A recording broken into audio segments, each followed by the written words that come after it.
আজ সকাল থেকে অনেক বেশি চাউমিন খেতে ইচ্ছে করছিল, তাই খুবই সোজাভাবে চাউমিন বানিয়ে নিলাম। প্রথমেই গরম তেলের মধ্যে পেঁয়াজ, কাঁচামরিচ, আলু একসাথে দিয়ে দিলাম। সকালে নাস্তা হিসেবে চাউমিন কিন্তু একদম পেট ভরা একটি খাবার। আমার তো চাউমিন খুবই পছন্দ। এখানে ভাজতে থাকবে, এখানে লবণ, হলুদ, একটু মরিচের গুঁড়ো দিয়েছি, একটু ঝাল ঝাল করে বানাবো। এখানে আমি একটু ভালো করে ভাজা ভাজা করে নিচ্ছি। কার কার চাউমিন খুবই পছন্দ বলুন তো। এই তো এই পর্যায়ে একটু ভাজা ভাজা হয়ে গেছে।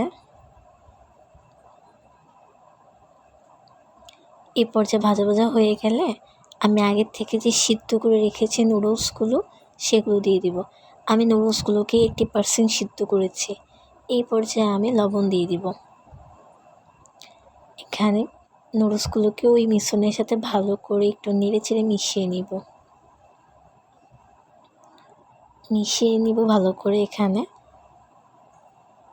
এই তো মিশিয়ে নেওয়ার পরে আমি 2-3টা কাঁচামরিচ একটু চিড়ে এখানে দিয়ে দিব। দিয়ে আবার আমি কিছুক্ষণ নাড়াচাড়া করে নিব। এই তো আমার রেডি হয়ে গেছে একদম চাউমিন গরম গরম। ধন্যবাদ সবাইকে।